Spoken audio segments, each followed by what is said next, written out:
서로 축복하겠습니다. 당신은 약하지만 주님은 강하십니다.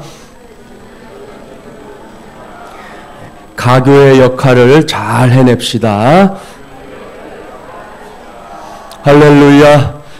오늘은 이제 8차 특세 15번째 시간입니다. 오늘은 분노의 화신이었던 큰 야고보라는 제목으로 하나님의 말씀을 전하도록 하겠습니다.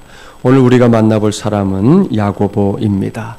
예수님의 제자 가운데는 야고보가 한 사람 더 있지요.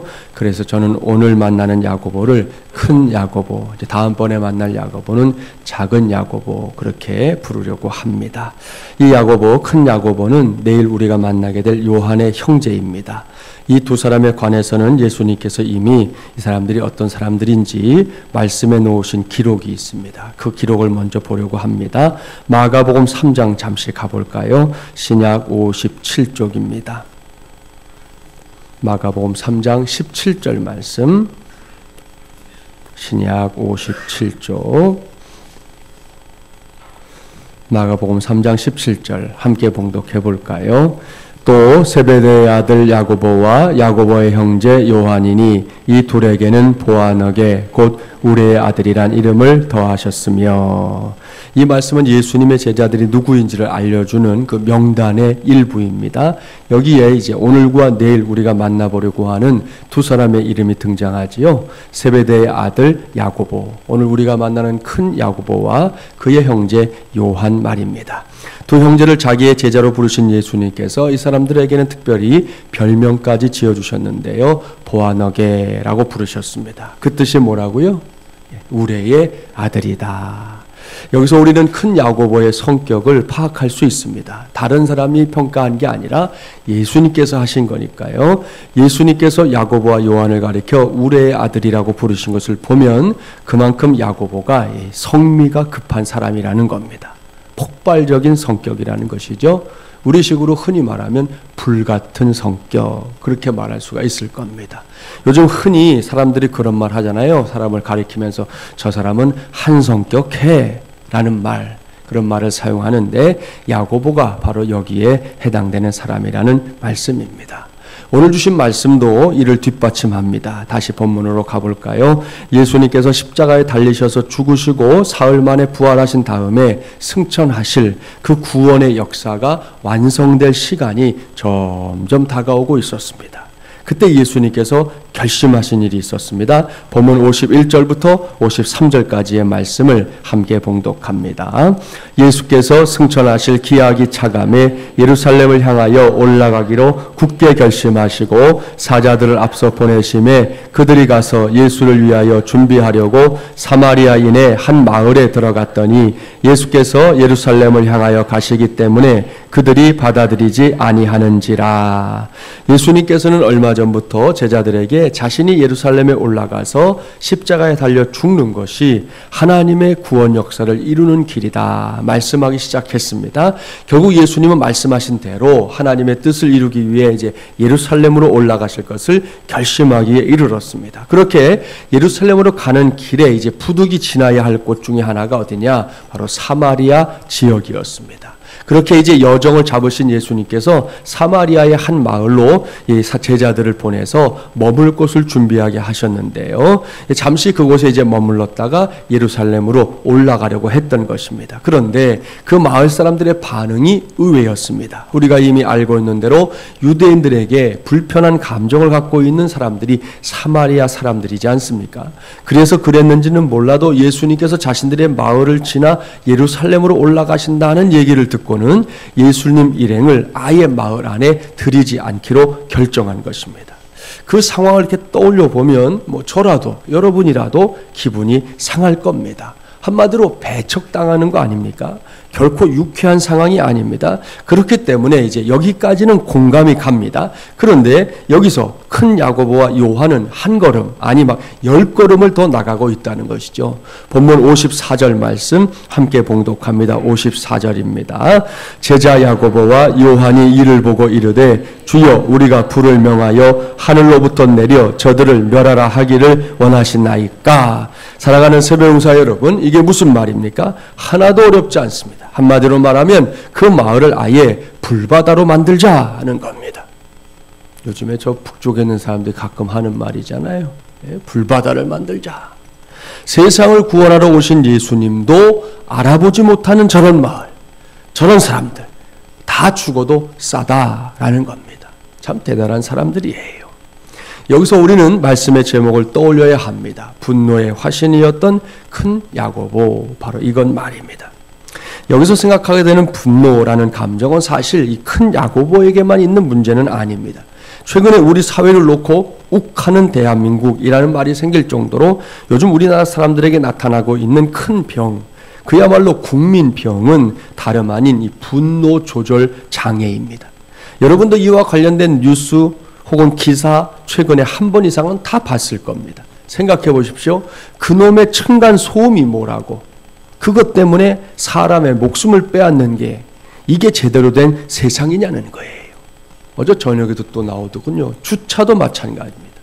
도대체 우리가 언제부터 차를 몰고 다녔다고, 그놈의 차 때문에 칼부림이 일어나는 세상, 정신 나간 거 아닙니까? 요즘은 이 돈의 신, 만몬신이 최고의 우상처럼 여겨지고 있기는 하지만 그래도 그놈의 돈이 형제간에, 혈육간에 총을 겨눠야 할 만큼 대단한 것이냐는 거죠. 여기서 조금만 생각해 보면, 그냥 한번 숨을 내쉬고 나면 정말이지 아무것도 아닌 것들이에요. 그 순간만 넘어가면 픽 웃고 넘어갈 수도 있는 일들인데, 그런데 우리가 사는 세상 속에서 이 순간적으로 끓어오르는 분노를 조절하지 못해 이렇게 말도 안 되는 일들이 자꾸만 일어나고 있는 겁니다. 이러한 분노의 문제는 성경에서도 예의주시하는 문제 중에 하나입니다. 성경을 보면 분노하다 망한 사람 가운데 으뜸이 누군지 아세요? 모세입니다. 모세. 성경에서 그는 온유함이 지상 최고의 사람이었습니다. 성경이 인정하잖아요. 모세의 온유함이 세상에 있는 모든 사람 중에 최고다. 그랬던 모세가 그토록 심하게 혈기를 참지 못한 데에는 분명히 나름대로 그럴 만한 사정이 있었을 겁니다. 웬만한 사람도 아니고 최고로 온유한 사람이 그럴 때는 이유가 있겠지요. 광야에서 깐족거리는 그 백성들, 그들 때문에 모세의 마음이 새까맣게 타들어갔을 겁니다. 그런저런 이유가 분명히 있겠지만 결국 그는 그 분노 때문에 가나안 땅, 그 40년 동안 광야 생활을 하면서 매일같이 꿈꾸었던 그 가나안 땅에 들어가질 못했습니다. 얼마나 안타까운 일입니까? 그래서 이 분노를 끓는 물과 같다라고 말하는 사람들이 많습니다. 무슨 의미겠어요? 끓는 물을 한번 떠올려 보세요.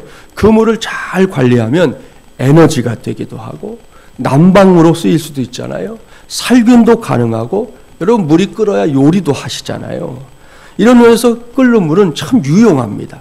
그런데 이게 잘못해서 엎어지면 어떻게 됩니까? 사람을 상하게 만듭니다. 주변에 있는 사람들 큰 피해를 주게 됩니다. 이것이 끓는 물입니다. 분노가 그렇다는 거죠. 분노가 적절하면 옳고 그름의 의사표현이 되기도 하고 의로운 길을 가는 동기가 되기도 합니다. 역사의 추진력이 되기도 하고 주변을 일깨우는 외침도 될 수 있습니다. 그런데 이놈의 분노가 남용되거나 혹은 이 탐욕과 결탁하면 분노는 곧 최악의 감정이 된다는 것이죠.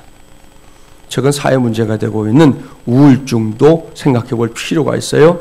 저와 여러분이 알고 있는 대로 우울증이란 이 감정적인 침체 상태가 지속되는 거잖아요. 이런 경우에는 자발적으로 노력해도 이게 좀처럼 회복이 되질 않아요. 계속해서 감정이 붕괴되고 의욕 상실이 지속됩니다. 이를 두고서 육체적인 원인이냐, 영적인 원인이냐 논쟁하는 사람들도 많습니다. 그러나 좀 더 깊이 살펴보면 우울증의 최대 원인 가운데 하나가 바로 분노라는 겁니다. 그렇습니다. 사람들은 분노가 얼마나 무서운지 모르고 자꾸 분노해요. 지구에 많은 물이 있다는 거 아시죠? 이 지구의 70%가 바다입니다. 그래서 우주에서 지구를 딱 찍어보면 물덩어리로 보이는 사진이 나오게 돼요. 그런데 여기에 너무나 고마운 창조의 섭리가 있습니다. 이 많은 바닷물이 지구 표면의 온도를 조절하고 있기 때문입니다. 그렇습니다. 바닷물은 지구의 급격한 온도의 상승이나 하강을 막아줍니다. 바다가 없다면 밤낮의 이 온도 차이가 달 표면과 다를 바가 없어요. 그래서 높을 때는 홀랑 탈 정도고요. 낮을 때는 모든 것을 얼려버릴 정도입니다. 동일한 현상을 사람에게서도 찾을 수 있어요. 하나님께서 사람에게 주신 이 감정의 저수지가 있습니다. 이게 얼마나 큰 은혜인지 모릅니다.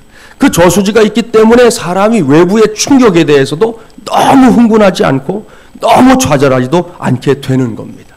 이 감정의 저수지가 풍부한 사람은 기복이 없는 인생을 살 수 있어요. 지구에서 바닷물이 중요하듯 이 감정 조절에 있어서 감정의 저수지의 역할이 그만큼 중요하다는 말씀입니다. 그런데 분노는 이 감정의 저수지의 물을 마르게 합니다. 누구든 이제 화를 내보십시오. 자꾸 화가 납니다.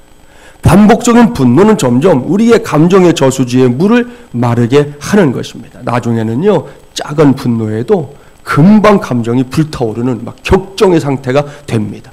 왜입니까? 이 저수지가 물이 말라버렸기 때문이에요. 종종 길거리에서 시비 거는 사람, 저 지난번에도 강북구청 지나다가 그런 걸 봤는데, 그런 사람들 가운데 제일 어이가 없는 사람들이 누군지 아십니까? 그냥 지나가는 사람인데 왜 째려보느냐 하면서 왜 화내는 사람. 제일 어이없는 사람이에요, 이런 사람들이. 신기한 일입니다. 길거리를 오가다 보면 사람이 사람을 쳐다볼 수도 있잖아요. 때로는 그 눈에서 뭐 강렬한 에너지가 나올 수도 있는 거 아닙니까? 그런데 왜 째려본다 생각하고 그렇게 쳐다보는 것에 대해 화를 내는 걸까요? 왜 아무것도 아닌 일에 그렇게 펄펄 뛰며 분노하는 걸까요? 그 사람 속에 지금 감정의 저수지가 바닥을 드러내고 있기 때문입니다. 이런 경우에는 서둘러서 그 저수지를 풍요롭게 만들어줘야 합니다. 이럴 때 뭐니 해도 하나님의 은혜가 제일 먼저 필요한 줄 믿습니다. 그 은혜로 가득 채워지기만 하면 그야말로 상환 끝이에요. 아무리 울그락불그락 하던 사람도 하나님의 은혜에 딱 잠기면 끝입니다. 그러니 분노의 감정은 우리가 붙잡고 하나님의 긍휼을 구해야 할 감정 가운데 하나라는 거 꼭 명심하기 바랍니다. 이 분노도 기도의 제목이라는 거예요. 그 다음에는 감성적인 터치가 일어날 만한 일들을 해줘야 합니다. 지난 주간부터 지금 봄바람이 살랑살랑 불기 시작했어요. 이 봄꽃이 이제 곧 흐드러지게 필 텐데 그런 곳에 한 번쯤 찾아가서 마음을 정화시켜 보라는 것입니다. 일부러라도 사람들과 좀 여유 있는 시간을 좀 만들어야 됩니다. 혼자 있으면요 더 그렇게 되는 거예요. 자꾸 만들어야 돼요. 좀 불편해도 자리를 만들고 찾아가고 이야기도 나누고 차도 한잔 마시고 손도 한번 붙잡아보고 그런 과정들이 필요하다는 것이죠. 이전과는 다른 감정의 저수지가 채워지는 것을 경험하게 될 것입니다. 자, 여기서 말씀을 마치기 전에 분노의 감정과 관련해서 한 가지 더 살펴볼 게 있어요. 그것은 분노라는 감정이 결국은 일종의 교만이고 그 표현이라는 사실입니다. 오늘 주신 말씀을 설명하면서 사마리아 사람들이 유대인들에게 좋지 못한 감정을 갖고 있다고 말씀을 드렸습니다. 그런 감정을 갖게 된 이유 아는 분은 다 아시죠? 구약시대 말에 나라가 망했을 때 사마리아 지역에 살던 사람들은 사방팔방 흩어져서 다른 민족들과 이렇게 혼혈이 되는 역사의 아픔을 겪었습니다. 그 고난의 세월이 흐른 뒤에 사마리아가 그래도 내 고향이라고 다시 돌아와서 살게 된 사람들이 사마리아 사람들입니다. 그런데 유대인들은 이러한 사마리아 사람들을 사람으로 취급하지 않았습니다. 성경에도 나오지만 이게 개 취급하는 거예요. 사람이라는 존재로 봐주질 않았던 겁니다. 우리나라의 역사 중에 병자호란이 끝난 다음에 청나라로 끌려갔다가 돌아온 여인들이 있었잖아요. 우리가 뭐 시체 말로는 환향년 이렇게 부르지만 원래는 환향여거든요. 고향으로 돌아온 여인들 해서 환향연대, 이걸 이제 나쁜 의미로 부르기 시작하면서 환향년 이렇게 부르게 된 거거든요. 그 역사와 똑같은 이야기예요. 아주 유사한 일입니다. 어쩔 수 없이 역사 속에서 당한 아픔인데 후대가 그걸 인정해주지 않는 거예요. 그리고는 유대인들이 사마리아 사람들을 손가락질하는 거예요. 저것들은 피가 섞였어. 저것들은 혼혈됐어. 그러고는 사람 취급을 안 해주는 거죠. 그러니 자기들을 사람 취급도 하지 않는 유대인들에 대한 반감이 사마리아 사람들에게 생기는 것은 어찌 보면 당연한 일이고요. 그런 마음 때문에 지금 예수님이 예루살렘으로 간다고 하니까 통행을 거부한 것입니다. 그런데 여기서 사마리아 사람들에게 분노하고 있는 큰 야고보를 보면 그의 생각 속에도 자신이 사마리아 사람들보다 더 낫다 하는 그런 교만한 생각이 엿보인다는 것이죠. 이런 거예요. 쭈구리 지들이 뭔데 내가 가는 길을 막아. 사람 취급도 못 받는 것들을 예수님께서 사람 취급해 주니까 이것들이 정말 배는 게 없나? 이런 생각이 보인다는 것이죠. 이것이 큰 야고보를 분노에 휩싸이게 했던 것입니다. 그렇다면 이에 대한 주님의 생각은 뭐냐? 본문 55절, 56절 말씀이죠. 55절, 56절 함께 봉독합니다. 예수께서 돌아보시며 꾸짖으시고 함께 다른 마을로 가시니라. 예수님께서 큰 야고보를 꾸짖고 있습니다. 여러분, 잘했는데도 꾸짖나요? 아닙니다. 잘못했기 때문에 꾸짖는 겁니다. 너 잘못 생각하고 있다. 너 잘못 가고 있다는 거지요. 무엇보다 이것은 그의 교만함에 일침을 가하는 주님의 말씀입니다. 여기서 우리 모두가 기억해야 할 것이 있습니다. 그것은 우리의 신앙에도 우리의 삶에도 이제는 정말 이 이등병 정신이 필요하다 하는 겁니다. 갑자기 군대 얘기로 가게 됐는데요. 한번 생각해 보겠습니다. 군대에 가면 여러 계급이 있잖아요. 그 군대에서 이등병이 분노하는 거 본 적이 있으신가요? 이등병이 분노하는 적이 있냐는 거예요. 그야말로 감히 어디서입니다. 어림도 없습니다. 옳습니다. 여러분, 계급이 낮으면 낮을수록 분노하지 않습니다. 여러분, 분노가 없기 때문일까요? 아니요. 분노할 수 없기 때문에 못하는 거예요. 이등병 시절은 그야말로 애환이 많은 시절입니다. 그 시절에 여러 가지 일들이 있는데 실화를 하나 소개해 드릴게요. 한 형제가 공군 2등병으로 이제 새 부대에 막 배치를 받고 복무를 시작한 지 얼마 되지 않았던 어느 날이었습니다. 군대에는 새로운 2등병이 꼭 갖춰야 할 소양 중에 하나가 대성박력의 목소리와 철저한 인사거든요. 그러니까 소리가 작으면 바로 얼차례 들어가잖아요. 소리 봐라. 그러면 얼차례예요. 또 인사를 제대로 못해도 얼차례입니다. 그런 상황에 놓여 있었던 어느 평화로운 점심시간이었는데 그날따라 한꺼번에 많은 고참들이 식당에서 북적거리고 있었습니다. 그 식당에서 해야 하는 인사가 두 가지였대요. 이게 참 어려워요. 식사를 이제 마치고 돌아가는 고참들에게는 맛있게 드셨습니까? 이렇게 인사를 해야 했다는 거죠. 맞는 말이죠. 먹고 가는 거니까. 그리고 이제 식사를 하고 있거나 시작하려고 하는 고참이 보이면 맛있게 드십시오! 이렇게 인사를 해야 됐던 거예요. 이게 맞는 말이죠. 그런데 이제 여기서 문제가 생긴 거예요. 이 이등병이 배식대에 서서 배식을 받고 있는데, 자, 오른쪽으로는 밥을 먹으러 가는 고참이, 그리고 정면에는 밥 먹고 기다리는, 밥 먹고 돌아가는 고참이 한눈에 들어오는 거예요. 이게 한 사람씩 보였으면 괜찮았을 텐데 이 두 부류의 고참이 다 보인 거예요. 두 고참과 다 눈이 마주친 이 이등병이요, 순간 머릿속이 복잡해졌어요. 머릿속이. 이 두 인사가 마구 섞여버린 거죠. 맛있게 드셨습니까? 맛있게 드십시오. 맛있게 드셨습니까? 맛있게 드십시오. 짧은 시간인데 이 두 개가 막 섞이더니 마침내 정말 대성박력으로 소리를 쳤는데 이렇게 외쳤다는 거죠. 맛있게 드십시오! 이랬다는 거죠. 자, 여러분, 그날에 무슨 일이 일어났는지는 상상에 맡기겠습니다. 맛있게 드셨소가 뭐예요? 맛있게 드셨소가. 자기가 어떤 계급인데. 그날 밤에 죽었어요. 보십시오. 계급이 낮으면 이렇게 애환이 많습니다. 시키는 대로 해야 하고 불평불만 있을 수가 없습니다.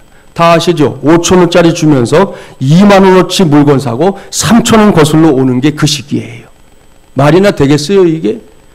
5,000원 주고 5,000원어치 사오라고 해도 이게 고민인데, 여러분 그거 가지고 가서 2만원어치 사오고 잔돈 3,000원 거슬러 오라고 그러면 이게 어떻게 해야 되는 거예요? 이게 계급이 낮으면 그런 거지요.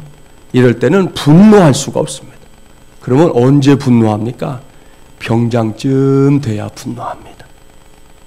그새 교만해졌기 때문입니다. 이것이 오늘 주신 말씀에서 볼 수 있는 큰 야고보의 약점입니다. 그가 갖고 있는 문제였습니다. 사랑하는 여러분, 이러한 모습은 저와 여러분에게서도 얼마든지 드러날 수 있는 모습입니다. 다 알고 있을 겁니다. 하나님께서 교만을 얼마나 싫어하시는지, 그리고 겸손을 얼마나 기뻐하시는지 말입니다. 여기서 우리의 결단은 너무나 분명합니다. 할 수 있는 한 교만을 멀리 하는 것입니다. 겸손한 삶을 우리의 이정표로 삼는 것입니다. 그러려면 우리 안에 이 이등병 정신이 필요해요. 여러분, 내가 이어서 이등병 정신을 갖는 것은 어쩔 수 없는 것이지만, 내가 병장이지만 그러나 이등병 정신을 갖는 것은 귀한 거라는 거예요.